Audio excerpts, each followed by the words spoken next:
یہاں پہ جہاں تک میرے علم میں ہے تو انیشلی کیونکہ بہت سارا جو پنجاب میں ان کا ایلیمنٹ ہے اس سوچ کا، وہ دے آر وتھ PMLN، تو ان کی سیاسی مجبوریاں بھی ہو سکتی ہیں، اور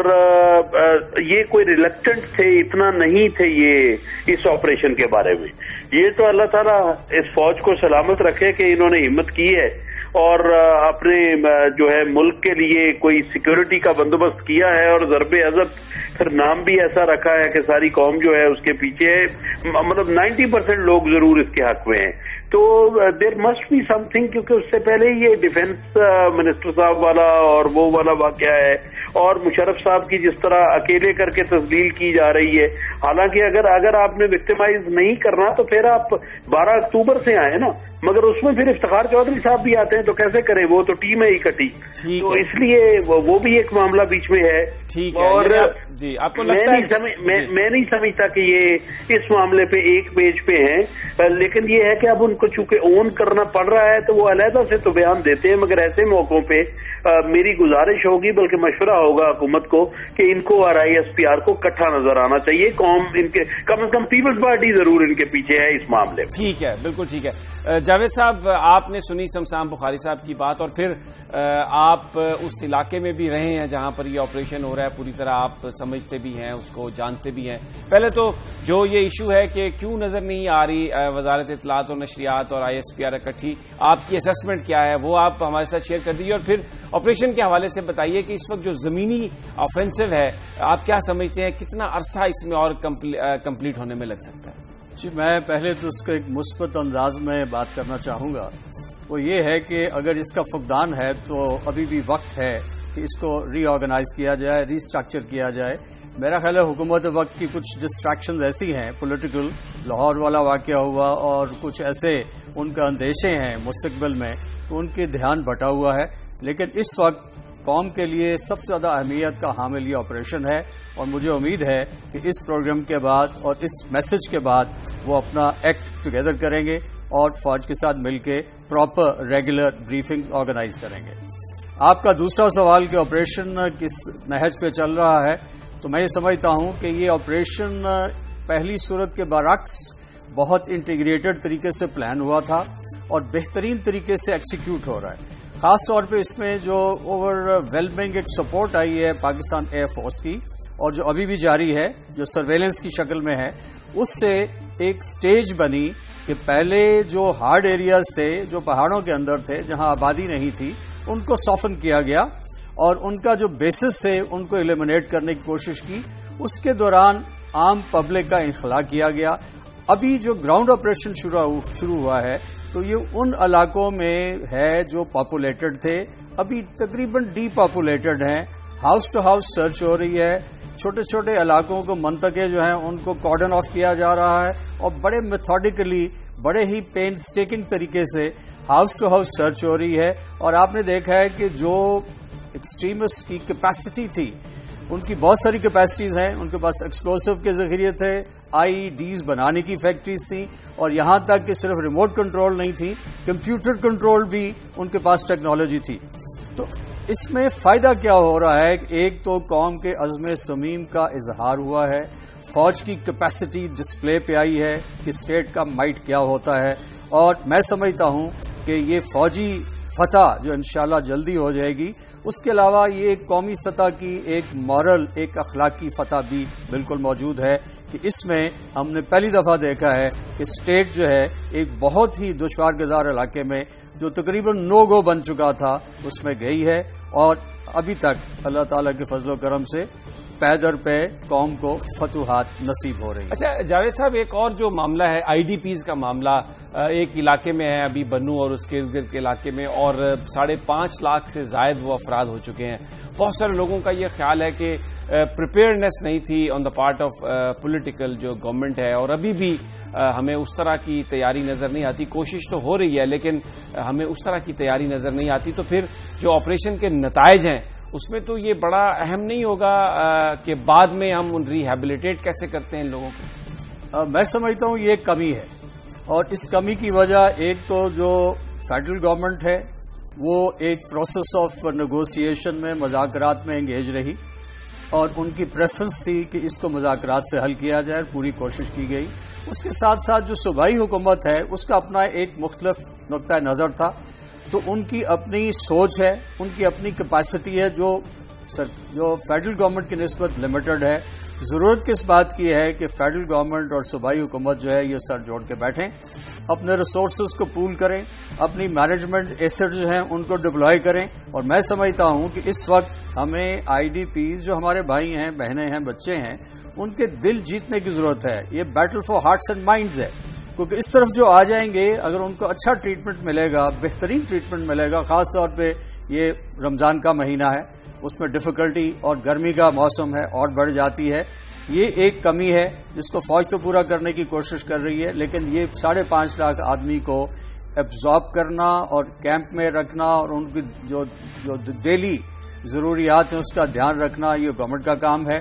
جو وقت ضائع ہو گیا وہ تو ہو گیا، لیکن ابھی ہمارے پاس ایک لمحہ بھی نہیں ہے جو ہم اور اس پہ ضائع کریں۔ بہت بہت شکریہ جنرل جاوید صاحب اور شمشان بخاری صاحب، آپ کا بہت شکریہ۔ اس بات کی بڑی شدید ضرورت ہے کہ وزارت اطلاعات اور ISPR مل کر بریفنگز دیں تاکہ یہ یقینی ہو اور قوم کو بھی اس بات کا احساس ہو کہ اونرشپ پوری طرح لی ہے پاکستان کی سیاسی حکومت نے۔ اور جنرل جاوید صاحب کا کہنا تھا کہ IDPs کا معاملہ بہت اہم ہے، ہارٹس اینڈ مائنڈز جیتنے کی ضرورت ہے، اور رمضان کے مہینے میں جو لوگ تکالیف برداشت کر کے آئے ہیں ان کو بھی یہ حکومت کا فرض ہے کہ وہ تمام سہولیات فراہم کرے تاکہ جب وہ واپس جائیں، یہ کرائسس اوور ہو تو پھر وہ اور بھی زیادہ محبت سے پاکستان کی حفاظت کے لیے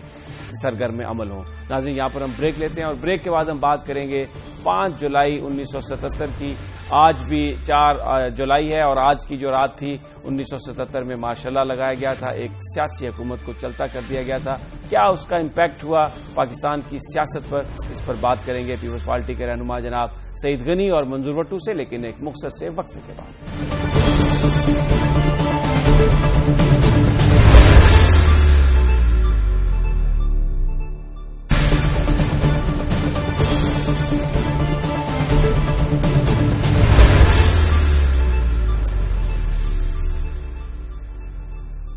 5 جولائی 1977 پاکستان کی تاریخ میں ایک سیاہ دن گنا جاتا ہے، اس لیے کہ اس دن ایک الیکٹڈ حکومت کو ایک ملٹری ڈکٹیٹر نے رخصت کر دیا اور پھر 2 سال کے بعد 1979 میں جناب ذوالفقار علی بھٹو جو پاکستان کے منتخب وزیر اعظم تھے ان کو پھانسی دے دی گئی۔ اگرچہ ذوالفقار علی بھٹو کو اس دنیا سے رخصت ہوئے 35 سال ہو گئے، لیکن آج بھی ان کا نام پاکستان کی سیاست میں اثر رکھتا ہے۔ ایک عہد ساز شخصیت تھے، لیکن جو نظریے کی سیاست انہوں نے شروع کی، آج ہم اس بات پر غور کریں گے کہ کیا پاکستان پیپلز پارٹی بھی ان نظریات پر قائم ہے، اور پیپلز پارٹی جو ایک بہت بڑی سیاسی جماعت تھی اب کنفائن ہو کر صرف ایک صوبے میں چلی گئی ہے، کیا اس بات کا امکان ہے کہ اس کا ریوائول ہو سکے؟ ہم بات کریں گے۔ پیپلز پارٹی پنجاب کے صدر ہیں ہمارے ساتھ جناب میاں منظور احمد وٹو اور پیپلز پارٹی کے سینیٹر سعید غنی صاحب۔ سب سے پہلے میں جناب میاں منظور وٹو صاحب کی اس طرف چلتا ہوں۔ وٹو صاحب، پیپلز پارٹی نے نظریے کی سیاست کو جنم دیا تھا پاکستان میں، اور جب ذوالفقار علی بھٹو کو رخصت کیا گیا تو بہت سارے لوگوں کا یہ خیال ہے کہ جس انداز میں جمہوریت کی بساط لپیٹی گئی تھی، اگر وہ نظام چلتا رہتا تو شاید آج پاکستان کے عوام کی صورتحال یہ نہ ہوتی۔ کیا کہیں گے آپ؟ دیکھیں جی، اس میں کوئی شک نہیں ہے کہ اس وقت ایک ایسے نظام کو جو ذوالفقار علی بھٹو صاحب نے جس کی بنیاد رکھی تھی، اور ایک ایسے نظام کی بنیاد رکھی تھی جو مساوات پہ مبنی تھا، جو انسانی قدروں پہ مبنی تھا، جو انسانوں کی عزت کرنے والا نظام تھا اور ان کو مقام دینے والا نظام تھا، اور ایسا ایک نظام جس میں نچلے طبقے کے لوگ، کمزور لوگ جو ہے، غریب لوگ، کم آمدنی والے لوگ، ان لوگوں کو احساس دلایا اور ان کو اپنے حقوق لینے کا سلیقہ سکھایا، اور یہ سلسلہ جو ہے یہ اتنا اس کو پذیرائی ملی کہ تمام مزدور ذوالفقار علی بھٹو کے ساتھی بن گئے، تمام کسان ان کے ساتھی بن گئے، اور تمام وہ لوگ کہ جو انسانی قدروں پہ یقین رکھنے والے تھے وہ ذوالفقار علی بھٹو کے ساتھی بنے، اور قائد اعظم نے تو ملک بنایا لیکن ان کے بعد پاکستان کے سب سے بڑی لیڈرشپ، سب سے پاپولر لیڈرشپ وہ ذوالفقار علی بھٹو کی اسٹیبلش ہوئی، اور اس وقت وہ بین الاقوامی طاقتوں کے شکنجے میں آ گئے، اور جو بین الاقوامی طاقتیں اس وقت سوشلسٹ نظام کو شکست دینا چاہتی تھی، جو روس کو شکست دینا چاہتی تھی افغانستان میں، انہوں نے سوچا کہ اس وقت پاکستان کی افرادی قوت کو استعمال کرنے کے لیے، پاکستان کی مسلح افواج کو استعمال کرنے کے لیے، اور پاکستان کی انٹیلیجنس کو استعمال کرنے کے لیے ضرورت اس بات کی ہے کہ ذوالفقار علی بھٹو جیسے لیڈر کو راستے سے ہٹایا جائے، کیونکہ اگر اس سے بات کی جائے تو وہ اس کی بہت بڑی قدر و قیمت جو ہے وہ پاکستان کے عوام کے لیے مانگیں گے، اس لیے کسی ڈکٹیٹر کو لایا جائے تاکہ وہ ان کی منشا کے مطابق معاملات کو چلا سکے، اور سوشلسٹ نظریہ کو شکست دینے کے لیے تمام دنیا کے سرمایہ دارانہ نظام اکٹھا ہو گیا۔ امریکہ، انگلینڈ اور باقی سارے لوگ جو ہے انہوں نے اکٹھے ہو کے یہ فیصلہ کیا کہ اب پاکستان میں جمہوریت نہیں چل سکتی، اب پاکستان میں ڈکٹیٹرشپ چلے گی، تبھی ہم کامیاب ہو سکتے ہیں۔ ٹھیک ہے بھٹو صاحب، آپ نے بڑی تفصیل سے بیان کیا۔ آپ ہمارے ساتھ رہیے۔ میں سینیٹر سعید غنی صاحب کی طرف جانا چاہتا ہوں۔ غنی صاحب، نظریے کی جو پالیٹکس تھی وہ ہم نے دیکھا کہ وہ پالیٹکس ختم ہو گئی، الیکٹیبلز کو ڈھونڈنا شروع کر دیا پاکستان پیپلز پارٹی نے۔ یہ بیان فرمائیے کہ ایک تو کیا نظریے کی سیاست پاکستان پیپلز پارٹی دوبارہ اس کی طرف رجوع کرے گی، اور پھر تھوڑا سا یہ انالیسس کر دیجئے کہ اس وقت کی جو صورتحال ہے، کیا ابھی بھی جو جمہوری نظام ہے اس کو بھی کوئی اس قسم کے خطرات لاحق ہیں جیسے 77 میں تھے؟ سمیع صاحب، ایک تو دیکھیں، اگر آپ بلاول بھٹو صاحب کی تقاریر سنیں، ان کی باتوں کو سنیں، تو آپ کو یہ کہیں نہیں لگے گا کہ پیپلز پارٹی اپنی بنیادوں سے ہل گئی ہے۔ جب دنیا میں حالات تبدیل ہوتے ہیں، ملکوں میں سیاست کے رخ تبدیل ہوتے ہیں، تو پارٹیوں پر بھی اس کا فرق ضرور پڑتا ہے، لیکن میں آج بھی سمجھتا ہوں کہ پیپلز پارٹی اپنی بنیادوں پر آج بھی قائم و دائم ہے، اور میرے جیسے آدمی کا سینٹ میں آ جانا پیپلز پارٹی کے ٹکٹ پر اس بات کا ایک واضح ثبوت ہے، اور میرے جیسے بے شمار لوگ ہیں جن کو پارٹی نظریات کی بنیاد پر آگے لے کر آئی ہے۔ جہاں تک آج کی بات کرتے ہیں، میں یہ سمجھتا ہوں کہ ہمیشہ سے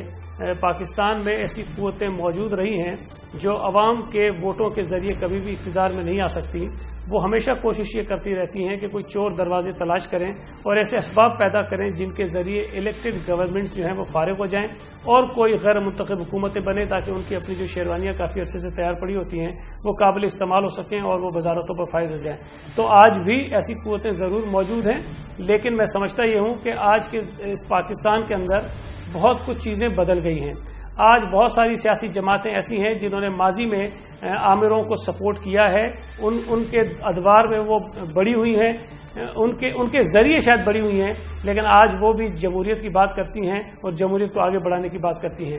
آج فرق یہ ہے کہ کوئی سیاسی جماعت، چاہے وہ یہ چاہتی ہو کہ کسی فوجی عامر کے ذریعے یا کسی اور ڈکٹیٹر کے ذریعے وہ اقتدار میں آ جائیں، لیکن کھل کر نہ وہ اس کا اظہار کر سکتی ہے اور نہ ہی کچھ ایسے اقدامات کر سکتی ہے جس سے یہ ظاہر ہو کہ وہ ڈیموکریٹک نظام کے خلاف ہیں۔ تو بہت ساری چیزیں تبدیل شدہ ہیں اور پیپلز پارٹی تبدیل ضرور ہوئی ہے، حالات کے ساتھ تبدیلی پارٹی کے اندر آنی چاہیے، لیکن میں اب بھی سمجھتا ہوں کہ پیپلز پارٹی کے اندر نظریاتی سیاست کی اہمیت اپنی جگہ موجود ہے اور بہت سارے پارٹی کے اندر قداور لوگ ایسے موجود ہیں جو پارٹی کو اسی طرف آگے چلانا چاہتے ہیں۔ ٹھیک ہے بھٹو صاحب، وقت کم ہے، میں آپ سے یہ جاننا چاہوں گا کہ آپ کیا ایڈوائز کریں گے موجودہ جو حکومت ہے مسلم لیگ نون کی کہ یہ جو کرائسس ہے 14 اگست والا، اس سے کس طرح سے نکلے، اور کیا آپ کی پارٹی بھی اس تحریک کا حصہ بن سکتی ہے جو عمران خان صاحب چلانا چاہتے ہیں؟ دیکھیں، میں آپ کو عرض کروں کہ اس وقت ملک کے اندر جس چیز کی ضرورت ہے وہ ہے یکجہتی، قومی مفاہمت، اور یہ قومی مفاہمت اس لیے ضروری ہے کہ آج ہم حالت جنگ میں ہے، اور جس وقت ملک حالت جنگ میں ہے تو اس وقت سارے ملک کا ایک ہی ٹارگٹ ہونا چاہیے کہ ہم دہشت گردی کا خاتمہ کریں اور ملک میں کم از کم پاکستان کے عوام کو جو مہنگائی کے جال میں جکڑے ہوئے ہیں، جو لوڈ شیڈنگ کے عذاب میں مبتلا ہیں، جو لا اینڈ آرڈر سچویشن کی تباہی جو ہے وہ ہو رہی ہے، کم از کم ملک کے اندر دہشت گردی کے خاتمہ جو ہے، جس کے لیے ہماری مسلح افواج قربانیاں دے رہی ہیں، اس کے لیے ہم اکٹھے ہو جائیں۔ بھائی بھلے نہ کریں حکومت کا ساتھ، لیکن اپنا تو ساتھ کریں، اور اپنا ساتھ کرنے کے لیے ضروری ہے کہ دہشت گردی کا خاتمہ ہو۔ اور اس کے لیے میں آپ کو یاد دلاؤں کہ اس کے لیے پاکستان میں بٹو صاحب وقت کم ہے، مجھے صرف ایک سینٹنس میں یہ بتائیے کہ آپ کیا عمران خان کے ساتھ جائیں گے؟ دیکھیں، میں آپ کو عرض کروں کہ ہم جائیں گے جمہوریت کے ساتھ، ہم جائیں گے پاکستان کے عوام کے ساتھ، اور پاکستان کے عوام کے لیے جمہوریت ہی اس وقت سب سے بہترین نظام ہے۔ بہت جمہوریت کو فائدہ پہنچانے والے جناب سینیٹر سعید غنی صاحب یہ کہہ رہے تھے وٹو صاحب کہ وہ جمہوریت کے ساتھ جائے گی پاکستان پیپلز پارٹی، عوام کے ساتھ جائے گی پاکستان پیپلز پارٹی، جبکہ سعید غنی صاحب کا یہ کہنا ہے کہ اس میں کوئی شک نہیں کہ پارٹی بہت حد تک تبدیل ہو گئی ہے، لیکن جو اس وقت سرپرست ہیں پیپلز پارٹی کے بلاول بھٹو زرداری، وہ پاکستان کی جو نظریاتی پاکستان پیپلز پارٹی کی جو نظریاتی بیس ہے اس پر وہ یقین رکھتے ہیں، اور ابھی بھی بہت اس بات کی گنجائش موجود ہے کہ جو نظریاتی سیاست تھی اس کو پیپلز پارٹی تھامے رکھے گی۔ ناظرین، یہ تھا اس ہفتے کا آخری پروگرام، سوموار کو پھر آپ سے ملاقات ہوگی، تب تک ہمیں اجازت دیجیے، اللہ نگہبان۔